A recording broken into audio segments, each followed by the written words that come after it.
Within the city of Key West, there are building height limits, those relevant top limits being 25, 30, or 35 feet, depending upon location.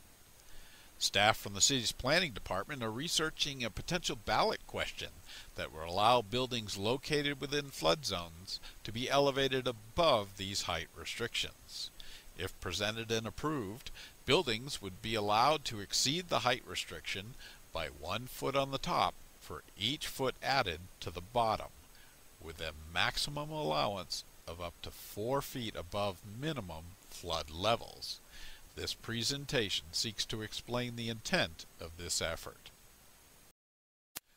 During the next several years, flood insurance costs will rise significantly. During the same time, flood levels upon which these rates are based are also expected to increase. Consider also the effects of climate change upon rising sea levels, and it becomes clear the time for planning is now. Buildings constructed long before flood maps even existed were often built at or close to ground level.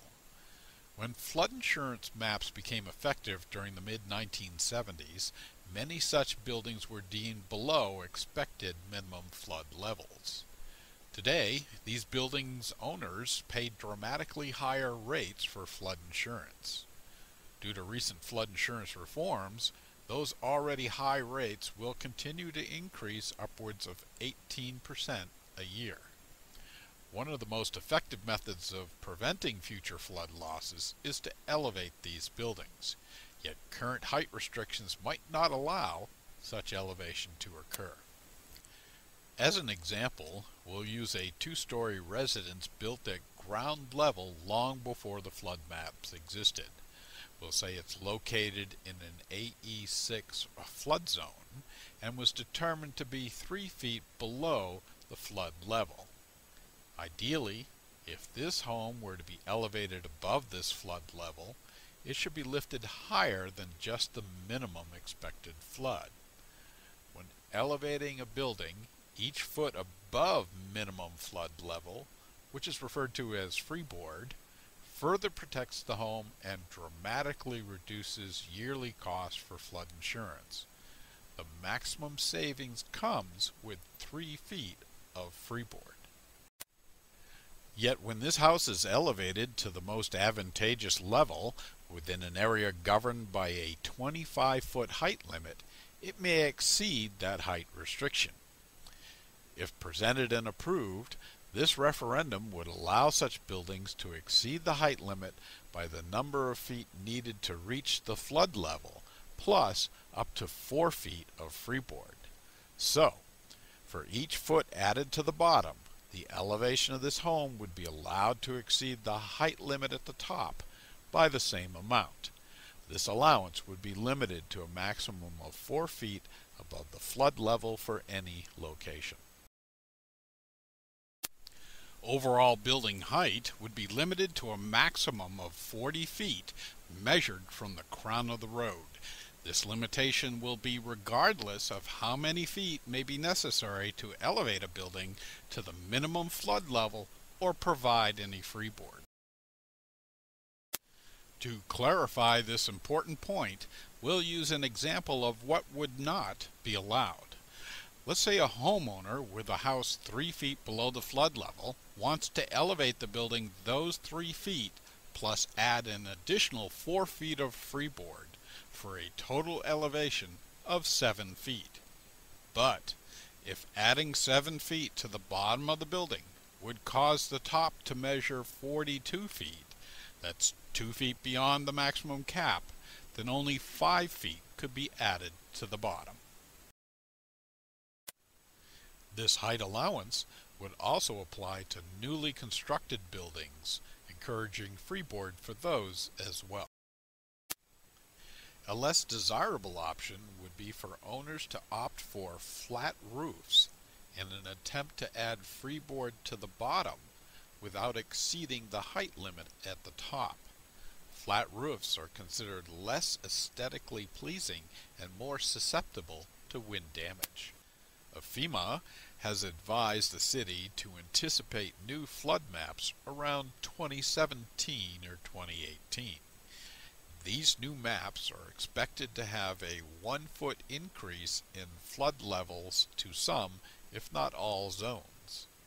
Thus, a building elevated today could very well be rated 1 foot lower in a few short years. Therefore, when elevating a building, it would be prudent now to plan for 1 extra foot beyond a targeted height, so a loss of benefits doesn't occur when this 1 foot increase becomes effective. Today's regulations regarding the use of enclosed areas below flood levels wouldn't change. Such enclosed areas could only be used for minimal storage, parking, or access to the upper levels. This limitation on usage applies to any freeboard area as well. Such areas created by adding freeboard couldn't be used for habitation. This action would only apply to buildings within a regulated flood zone, which are zones beginning with the letters A or V. Buildings within an unregulated flood zone, known as X zones, wouldn't be affected by this action. The only X zones in the city are located downtown, surrounding the Solaris Hill area, shown on this map as the 2 shaded zones.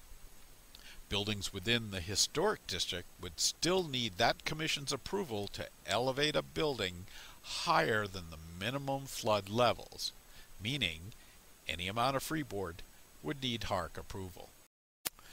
Current building height restrictions vary by zoning district. Generally, these are the historic, single-family, and commercial zones. Within the historic district, along with neighborhoods zoned for multifamily residences, the height restriction varies between 30 to 35 feet. Some of these zoning districts allow variances for an additional 5 feet of uninhabited space, such as for peaked roofs. In the single-family residential districts, building height is limited to 25 feet, with an additional 5 feet, again with a variance for uninhabited space.